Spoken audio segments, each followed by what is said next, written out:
Thank you for joining. Not the brightest day for Donald Trump. He just came off of his rally in, where was he today? In Georgia, of course, and he made a decision that wasn't exactly the smartest strategic decision in the world.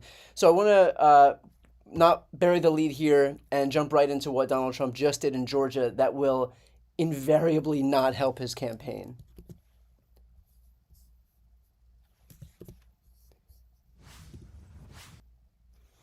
Okay, so we're going to play this clip in particular, and there was a bunch of ranting and raving and the usual temper tantrum at his rally, the usual incomprehensible diatribes and streams of consciousness, but there was this moment in particular that I think is going to actually have legs in terms of what can hurt him in the future. So let's listen into what he said about Georgia's own governor, Brian Kemp.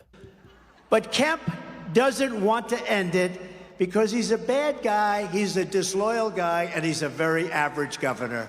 Little Brian Kemp. Bad guy. But think of it. I got this guy, just think, and then that's it. I got this guy nominated, I then got him elected. Without me, he doesn't get nominated and he doesn't get elected. He had no chance of winning either one, and all he had to do is sign something where the Senate would like to look at election integrity. This is an honest man. That's an honest man. They were all honest. They were looking at something very legitimate. And this bad guy said, "I'm sorry, sir. I can't do it." I called him and I said, "Brian, they're looking at election integrity. Is there anything you can do?" "I'm sorry, sir. I can't get involved in that." I said, "But Brian, you don't understand. This is a good thing, not a bad thing." "I'm sorry, sir. I can't get involved." I've had you up to here, Brian. I've had you up to here. He's a bad guy, and he's not doing this country a good service. People are looking. So that is Donald Trump doing what he'd begun to do in the last election, where he actually lost Georgia, and that is attack sitting Republicans because he feels that they're not adequately loyal. I should remind you right now that Brian Kemp won the state of Georgia in his last election 53.5 to 45.5. So this is a popular governor who is clearly garnering enough support from the Republican base to be able to vote for him and outperforming Donald Trump in his own state. The results for Donald Trump in Georgia in 2020 were, let's pull up those exact numbers right now. It was 49.5 to 49.2. So Brian Kemp ran about 5 points ahead of Donald Trump, 4 to 5 points ahead of Donald Trump. And yet what Trump is doing now in a state that he absolutely needs to win and could very well win is attack the person who has more support than him and thereby create yet another rift in the Republican base. The story actually gets a little bit more weird here. And I'm going to show you now what Brian Kemp's response to Donald Trump's rant was, because Donald Trump, of course, also posted on the Truth Social. So, and in his Truth Social post, he had attacked Brad Raffensperger, of course, for doing his job. So Brian Kemp's response to this was, "My focus is on winning this November and saving our country from Kamala Harris and the Democrats, not engaging in petty personal insults, attacking fellow Republicans, or dwelling on the past. You should do the same, Mr. President, and leave my family out of this." And that's because in the message below, he had attacked Brian Kemp's family. And so if you are looking for just a complete like black hole of dignity, you found it. It doesn't get worse than this. If you're looking for like an actual vacuum of dignity, it is in the Republican Party, where this guy can attack the family member of the sitting Republican governor. And the first response from that governor is, "Let's beat that guy's opponent." I mean, if you needed any other indication of the extent to which these people put party over everything else, even their own dignity, even what shred of dignity they have left, Brian Kemp is putting that on full display right here. I mean, it really does show the two biggest flaws of the Republican Party right now. It is the extent to which these people are wholly owned by Donald Trump and will grovel at his feet and show him nothing but undying, absolute fealty, and do so even if it shows exposes how little dignity they actually have as human beings.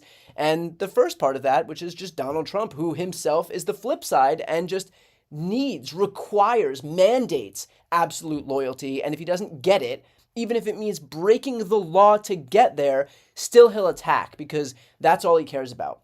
It's not defending the Constitution or the rule of law or any of the other things that Trump and Republicans beat their chests about. It's not the things that their little bumper sticker slogans. It is just consolidating power by any means necessary. So it is their autocratic behavior and the rest of these Republicans just complete shrinking fealty to the autocrat himself.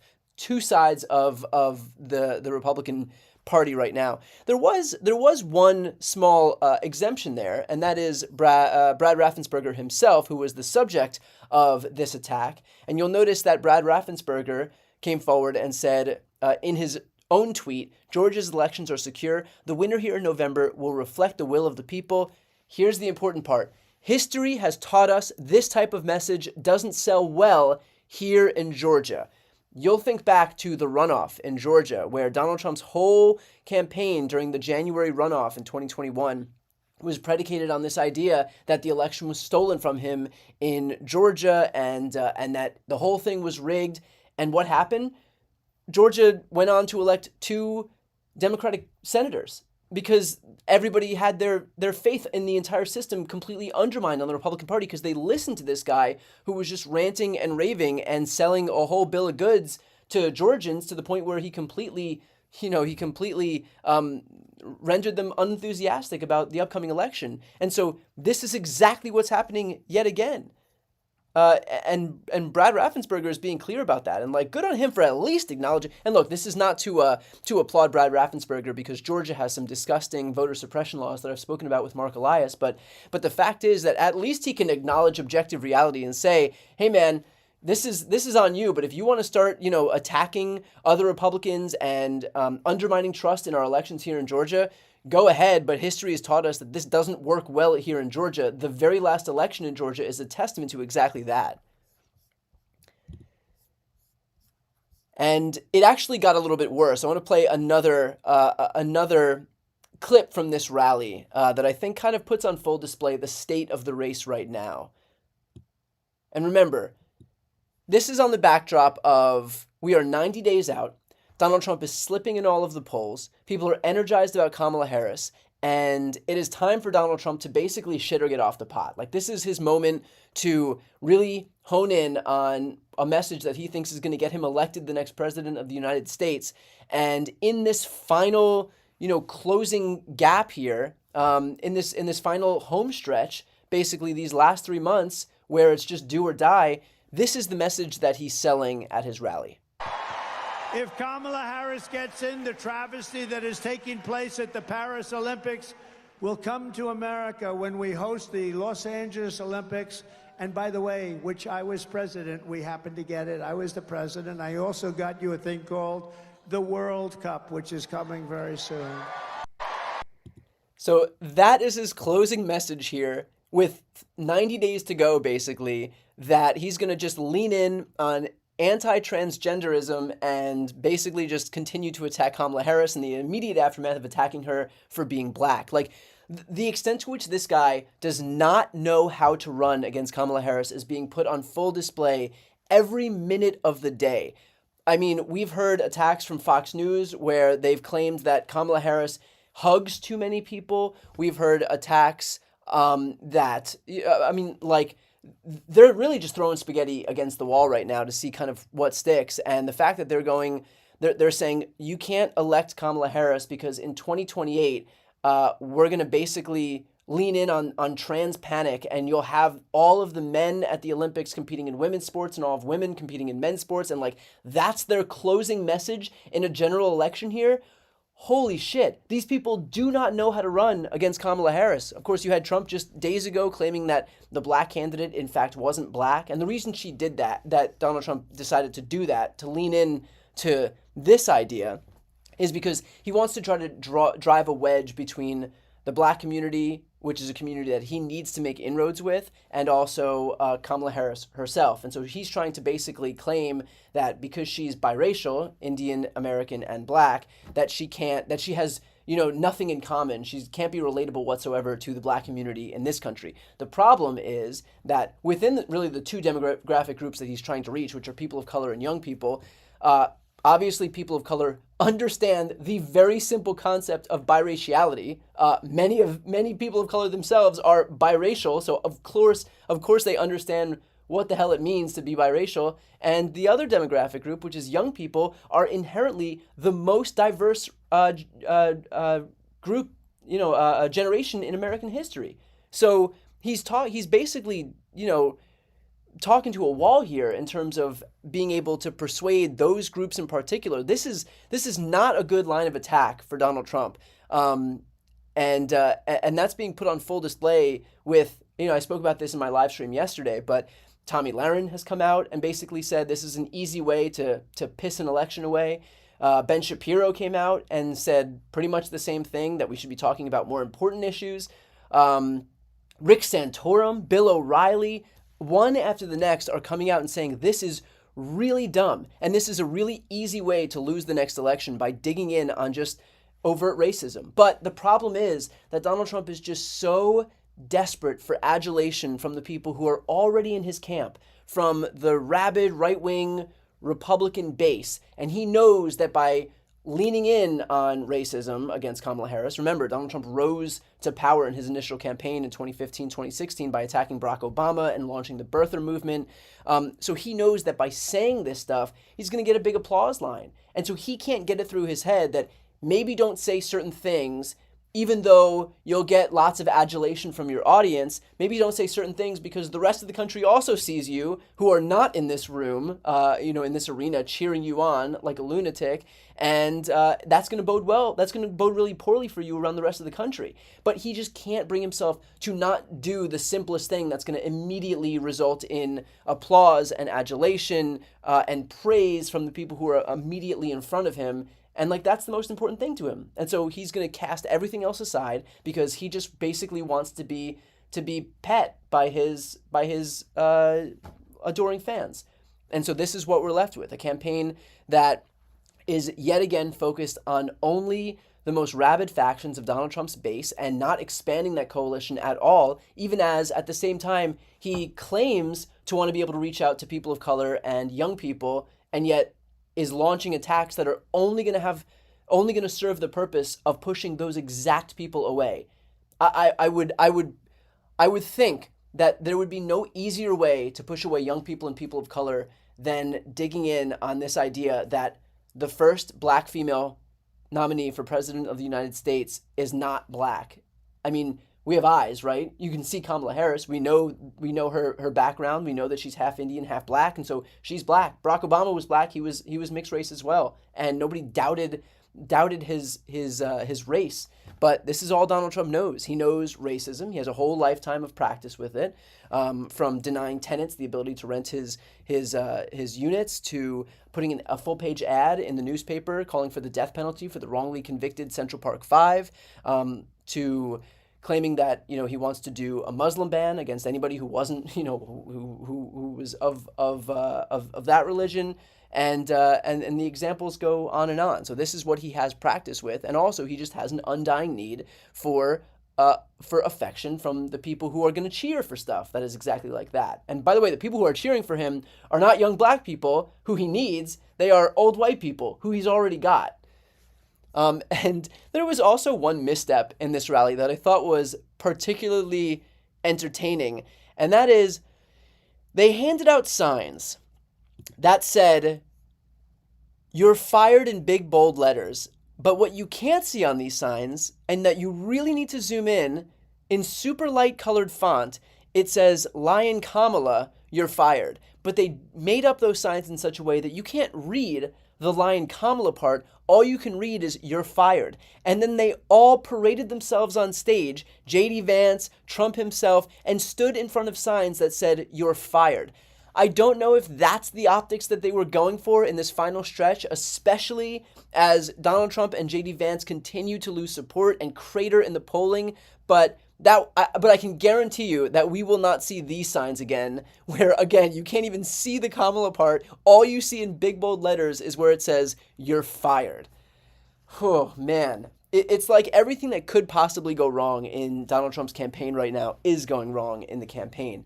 So with that said, I do want to pivot to discussing the Veep stakes because those are at a fever pitch right now. So why don't you throw me some questions in the chat, and I'll take this opportunity to answer some questions that you might have about the Veep stakes. In the meantime, for those who are watching right now, this channel is really close, like just over 10,000 subscribers away to 3 million. So if you're watching right now and you want to support my work, my live stream, or just help me reach the milestone that is 3 million, and maybe hopefully we can hit it either tonight or tomorrow. But that would be a great way to support what I do. It also doesn't cost anything.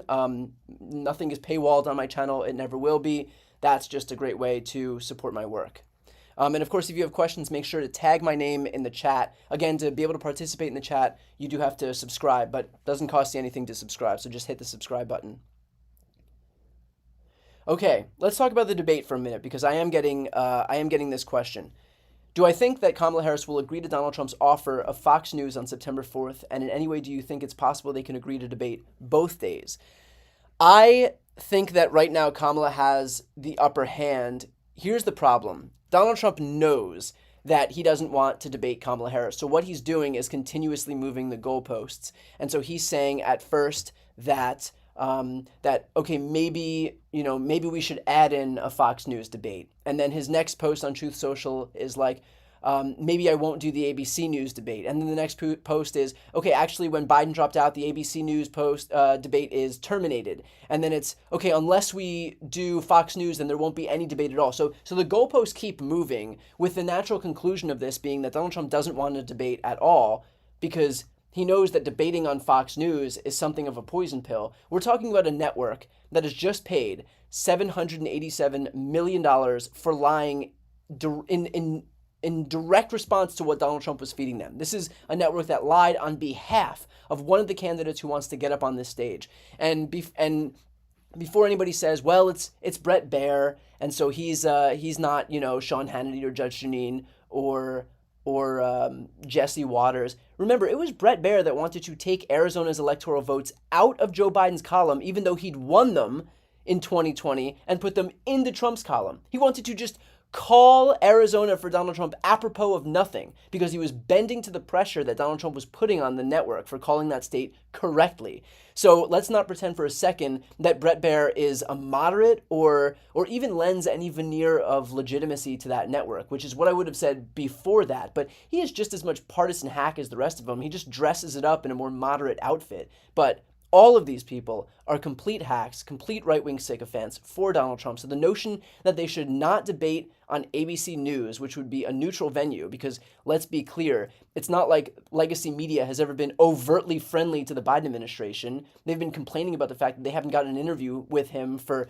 more days than I can possibly, more days than they've covered anything else. So this isn't, mainstream media is not overtly friendly to Democrats in general. This is an ecosystem that's promoted Hillary's emails breathlessly, an ecosystem that's promoted, the ideas that were put forward in the impeachment effort against Joe Biden breathlessly. There are a ton of these examples where mainstream media has basically just bent over backwards to allow the right to serve as its assignment editors, so it's not like ABC News is like the Biden campaign, or it's not like the state of California run by Gavin Newsom is sponsoring the debate. This is ABC News, which will be, I'm sure, even with ABC News, the first question would be about the border anyway. So let's not pretend that ABC News is some super friendly territory for Kamala Harris. So no, I don't think that Kamala should relent and do this on Fox News and just give Donald Trump everything he wants, and to allow them to fill the audience with Trump supporters so that he could feed off of that and give the impression that when his stream of consciousness, unintelligible ramblings fall out of his face and his audience of breathless sycophants go nuts that it'll give the impression to the general public that he's winning somehow. He needs all of these security blankets, basically, to present himself as doing well because he doesn't have what it takes to actually defeat her one-on-one. Okay.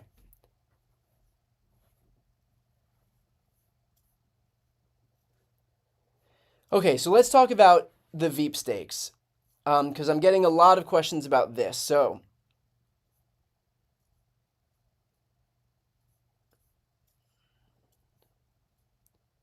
are any of the VP picks bad? That's a good question. The answer to that is no. I think we'll be solid with all of these VP picks. So, as far as reporting is concerned, we're down to about 5 of them.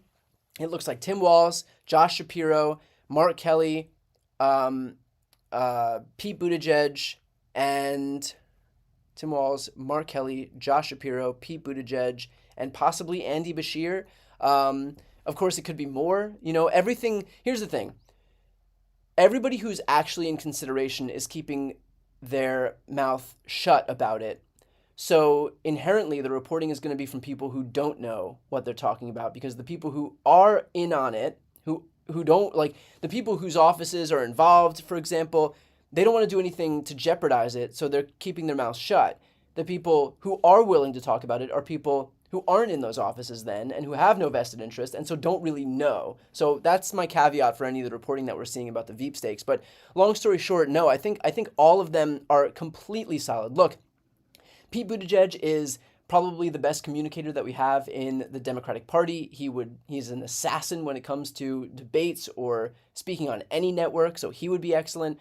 Mark Kelly, an astronaut, the most famous one of the most famous astronauts in modern American history now, is able to win in a red state or a purple state like Arizona. Married to Gabby Giffords, would be strong on gun safety, and also lives in a border state and could give something of a permission structure to people for whom the border is a major issue to kind of feel like there is a moderating voice on that issue. He has been moderate on the issue of the border, which can help him with the general electorate. You have someone like Josh Shapiro, who is polling at 61% in Pennsylvania, which is an absolute must-win swing state. Here's the thing. We win Pennsylvania, it's going to be very difficult to win the election if we're not winning Pennsylvania. That's what I'll say about that.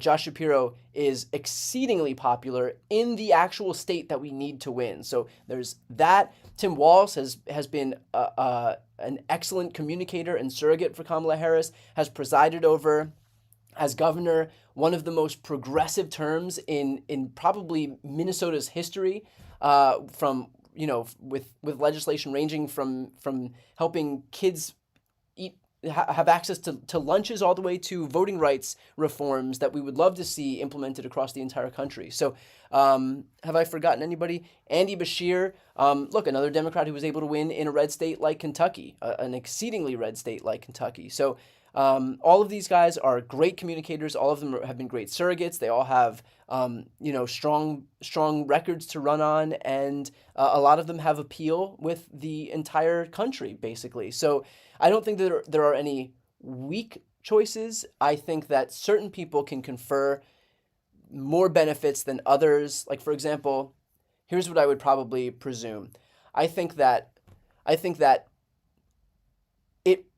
what gives me pause are 2 people in particular. Andy Beshear, because I think it would be really difficult to ever get another Democrat in office as governor in the state of Kentucky. And I think that, yes, he can win in a red state, and he's shown that he can win in a red state, but I don't think any more than any of the other guys on that list. I think that if we're looking for like a very electable white guy, I think most of that list, if not all of that list, are electable white guys. And so I don't know that it's worth taking someone like Andy Beshear out of a state like Kentucky when we're probably not going to be able to replace him with another Democrat. Then there is Mark Kelly, and I worry for the same thing, that we won't be able to replace him with a candidate who's as good. And he is an excellent candidate. Again, he is an astronaut. Like, it doesn't get better than that when it comes to Mark Kelly. And we would have to not only have a new candidate on the ballot when that Senate seat's up in 2028, but we would have a special election in 2026, which means we have to defend that seat not once with an untested candidate or somebody who may not be up to the level of Mark Kelly, but twice with a candidate who may not be up to the level of Mark Kelly. And that puts us on defense in 2026, for example, when we wouldn't even have to defend that seat in 2026. And, the Senate map is always difficult for Democrats because the Senate inherently favors the Republicans. So that is my worry about someone like Mark Kelly and someone like Andy Beshear. And I do think that we can have major benefits to somebody like Josh Shapiro when our primary goal right now has to be winning the general election. It's going to be really difficult to win the general election without Pennsylvania. It makes sense. And I know that people have worries in terms of his allegiance to Israel. A lot of the reporting is about his allegiance to Israel. I think as far as I'm concerned, all of these VP candidates have expressed their support for Israel. So I don't think that, it may be somewhat misplaced to attack Josh Shapiro for the Israel stuff. But I think more importantly, look, it's not going to matter if we have the most perfect candidate in the world if we're not winning. And if Josh Shapiro helps Democrats win, then that's what matters. And it's also not like Josh Shapiro would be dictating policy as vice president because he would defer to the policy of Kamala Harris as the president. Like, that's how it works with these administrations. They're not dictating their own policy. They advocate for the policy that's handed down from the top, and that's Kamala Harris. So there's that. There's also, when it comes to Pete, look, I think if anybody has shown that he can A, be an effective communicator, and B, has the experience from his time in the cabinet, it's hard to make the argument that there are people who may be more qualified than he is. So in all, look, it's there's no bad choices here. There's just good choices and better choices, in my opinion. But again, I'm open. I'm not. If there was somebody in this list that I thought was disqualifying as a candidate, I would say it. If there was somebody who I thought would hurt Kamala Harris or who's a complete, doesn't offer anything or would actually be a net neutral or a net loss, I would say that. I think of this group of people, all of them are going to be stellar. I think they're all great surrogates. They're all great communicators. They have a good record, and they're all going to be strong.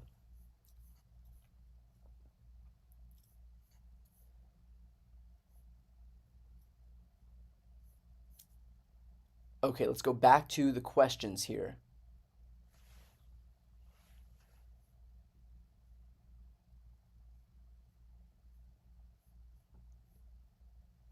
I'm getting the question, how would this all affect Canada? I do know that we have a lot of Canadians in here. So what I would say is if Kamala Harris is elected, you'll continue to have a neighbor that acts as a functioning democracy, I think is the biggest thing. Is it just me or has the GOP establishment abandoned Trump in the last few weeks because of gaffes? I do want to caution against thinking that, look, it's clear that Trump's campaign is imploding, but Republicans are not discerning. They don't have scruples. It doesn't really matter what Donald Trump says or does. He can make fun of disabled reporters. He can make fun of women. He can make fun of minorities. He can attack people. He can call for the end of democracy and the suspension of the Constitution. And he can say he wants to be dictator of the United States. Most of these people, if not damn near close to all, will vote for him anyway. So I don't want to delude ourselves into thinking that he's not going to be a formidable opponent, because he is. But I think the onus is on us to do two things. It is to continue to elevate the Democratic ticket and Democrats up and down the ballot.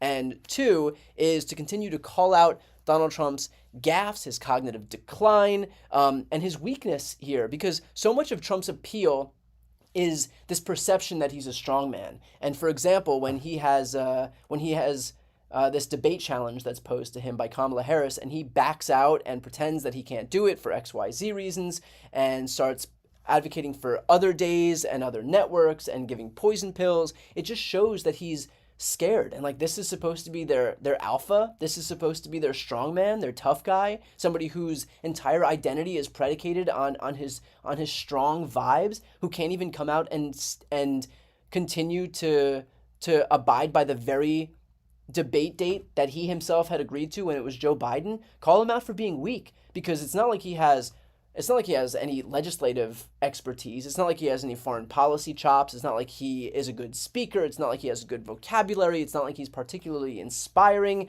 All he had was his vibes, was his tough guy vibes. And the fact that he's losing that last vestige of virtue that he could cling on to, what does he have left? And so keep hammering away at this idea. Not that he's, tough, but actually the total opposite, that he's weak, that he's afraid of Kamala Harris, and continued to like thrust into the zeitgeist here that he is not strong by any means, that he's actually just a weak guy who's afraid of Kamala Harris and won't even show up to debate her.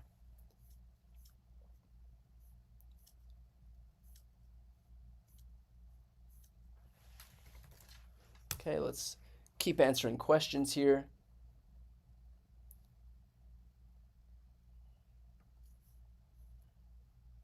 By the way, we are really close to 2.99 million. So if you're watching this right now and you're not yet subscribed, please consider subscribing because we are very close to 2.99 million. So again, just hit the subscribe button. It doesn't cost you anything to subscribe.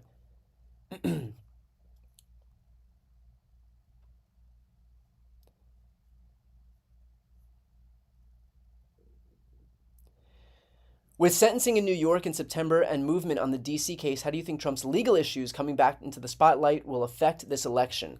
I think that what we're going to see now in DC is basically a mini trial as they litigate all of the issues to determine whether or not presidential immunity applies to them. And so it's going to be as if there's a trial anyway, and there's going to be reporting on it on a daily basis, and what it's going to do is continue to highlight the difference that Kamala herself highlights on a daily basis, which is you've got one person running this race who has spent her life throwing into jail scumbags and sexual deviants and criminals and con men and cheats like Donald Trump. And then on the flip side, you've got Trump himself, who continues to be enmeshed in litigation. And let's be clear, this DC case is not going to be perceived the same way that the New York case is going to be, because this isn't campaign finance violations. This is crimes against the United States and the blocking of the electoral certification. And it's very clear. People understand what this is about. They recognize that this is a serious case, which is not to say that the New York case wasn't serious, but they recognize that this case absolutely is serious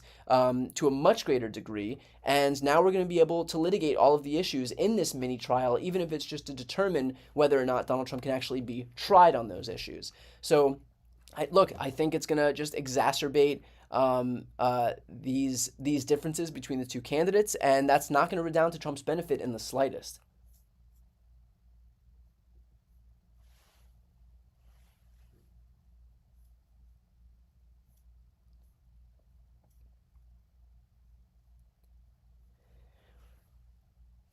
Why aren't the news networks talking about the old guy in the race anymore? It's been crickets since Biden left the race. Well, that is how it works with legacy media. I think legacy media will take their cues, as I mentioned before in this live stream, from the right. And so when the right was screaming about old people being ineligible to be president, then the media more broadly was perfectly content to take their cues from the right and allow them to be their assignment editors and not want the old guy to be in the race. But then the old guy drops out of the race and you have Donald Trump, who becomes the old guy. And by the way, he's only 3 years younger than Biden anyway. And suddenly it's gone because the right isn't talking about it. That is how the mainstream media and legacy media in this country allow themselves to be completely rolled by the right. The right knows how to game the refs in this country. And the problem is the refs never recognize it. And so we have a situation like this where, despite age being the principal concern for the last 2 years in this race, the second that we have one guy drop out, only for the other guy, who's just, again, 3 years younger, to still be in the race, now nobody wants to talk about it. So, again, allowing themselves to be completely rolled.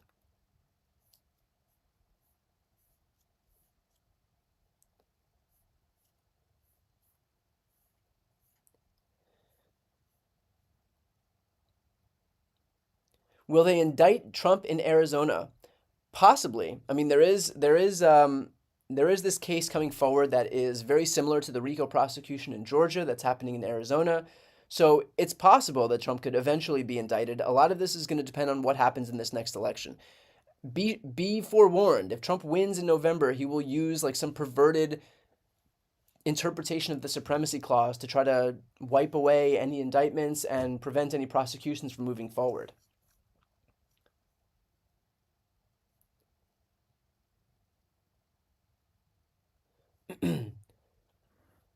What do I think happens to MAGA if Trump loses again? Does someone else take up the charge, or will the cult of personality fade with him? That's a good question, and it's one I've been thinking about a lot.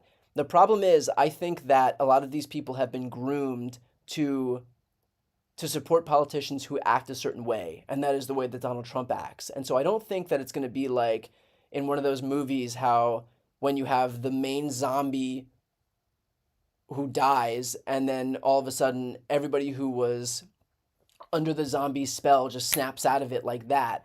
I think that this is what the Republican Party looks like now.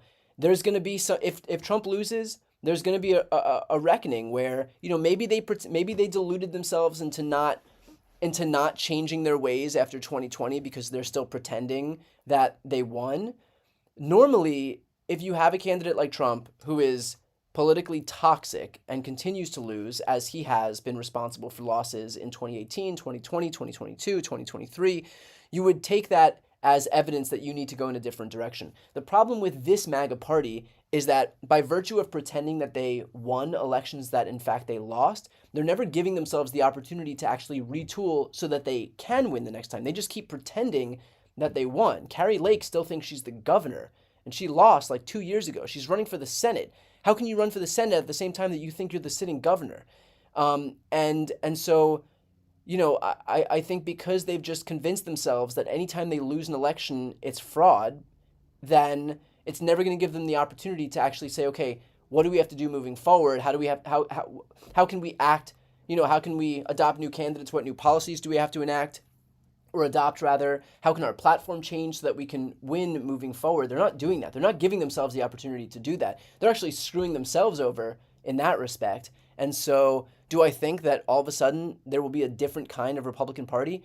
Probably not, but there should be some type of reckoning if they ever want to win again, if Trump loses in this election. But really, the permission, you know, there's really no permission structure to do that, or incentive structure to do that, because these people want to build their brands. They know that they can make more money and gain more social media followers by saying insane stuff. And so you're not going to have people like Mitt Romney and Adam Kinzinger and Liz Cheney who are running. You're going to have those people leave, and they'll be replaced by people like Marjorie Taylor Greene and Lauren Boebert and Madison Cawthorn and Matt Gaetz and Jim Jordan, because those are the people who become stars in the Republican Party. Those are the people who make money writing books, because then those books get promoted on Fox News and OAN and Newsmax. And all of the incentive structure is to be those people. You don't get anywhere by being a moderate on the right. And so no, I really don't foresee a time where, you know, if Donald Trump loses, A, they're going to even accept his loss, but B, that they're going to become more moderate as a result. I think there's going to be some, you know, hopefully it shows some faction of the Republican Party that may actually want to win and may not just want to build their brands and engage in, you know, in screaming from the minority, because I do think there's a good number of people who just want to do that. They're good. They are effective as a minority party. They don't want to wield power, a lot of them. But I think, you know, there's going to be a lot of Republicans who don't care about that, who want to win because they fundamentally believe in things like lower taxes for billionaires. They're not going to get the chance to do that because they're never going to be in power. And so there might be some break-off faction. Who knows what we would see? Who knows what kind of realignment we would see moving forward if that was the case? Maybe we'll see some type of MAGA party break off from you know, a rhino Republican Party. Would either one of them win as some faction of the party they once were? No. But at the same time, they're not winning now either. So it remains to be seen what they actually opt to do at the end of the day.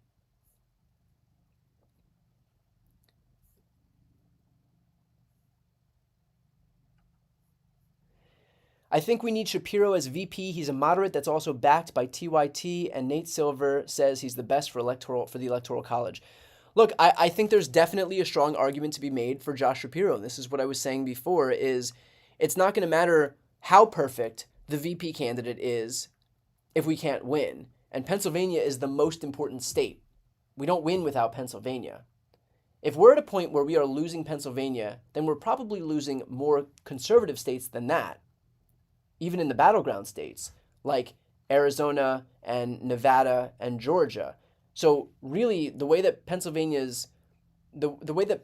works is like it is more democratic than all of those states. So if we're in a position in this election where we're losing Pennsylvania, then I don't see how we lose Pennsylvania but then also win more conservative states, more Republican leaning states like Arizona, Nevada, and Georgia. And if we're not winning Arizona, Nevada, Georgia, or Pennsylvania, then we're not winning the election. So really look, we can't let perfect be the enemy of good. I know that there are people who don't like Josh Shapiro. And by the way, this is all hypothetical because he hasn't been chosen. But just for anybody who recognizes, that they may not be completely satisfied with somebody like him, our top priority has to just be winning. And it cannot be looking for perfection or imposing purity tests when it's not going to matter how pure we are if we're in the minority and allowing Donald Trump to run roughshod over our democracy. So that's my thoughts on this whole thing. I really don't care who it is. I think they're all going to be effective. As I mentioned at the top, I think all of these people are good choices. Absolutely. Like, I don't think there's anybody on that list who's bad between Andy Beshear or Tim Walz or Pete Buttigieg or Josh Shapiro or Mark Kelly. They're all going to be great. And they're all going to adopt the positions that are passed down by Kamala Harris herself. So we're not going to have to worry about some rogue vice president. That's how it works. The vice president and the rest of the cabinet espouse the policies or support the policies that are supported by the top of the ticket. So, a lot of these concerns are overblown, and I just hope that it doesn't turn into, a Democratic infighting at a time when we don't need it. So I will go ahead and answer one more question here.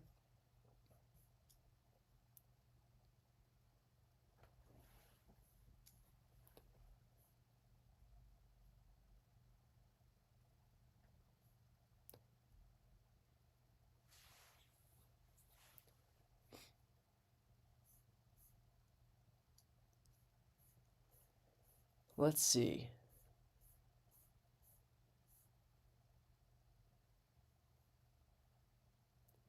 Will Trump even be able to vote for himself if he's sentenced to jail?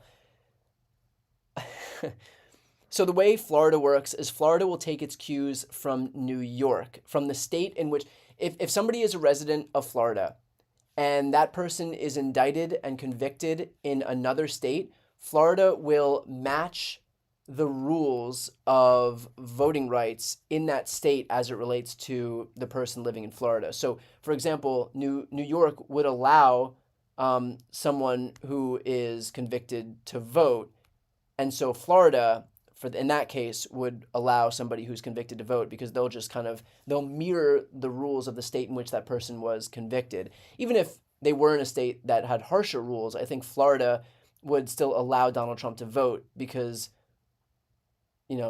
who's going to enforce that against him? And everything is subjective. And even if the legislature would have to come into session to pass a certain law just saying if your name is Donald J. Trump, you should be allowed to vote, then they would do that. So I do think that, in any case, regardless of his conviction status or his incarceration status, Donald Trump will be able to vote in the 2024 election in Florida. So we will leave it there. Thank you all for watching. Again, if you want to support the work that I'm doing, please subscribe to this channel. We are well on our way to 3 million subscribers, pretty damn close. Hopefully by tonight, we'll be at 2.99 million. So if you're not yet subscribed, please do me a favor and subscribe. And of course, if you want to support me further, I have a book that's coming out in 10 days now. And it's called Shameless, and it's available on Amazon, Barnes & Noble, bookshop.org, supports indie booksellers. That's bookshop.org. So if you want to support my work, you can pre-order my book, Shameless, as well. That is a great way to support me beyond subscribing to the channel. So with that said, thank you all for watching, and we will. I'll try to jump on and do another live stream tomorrow. Thanks.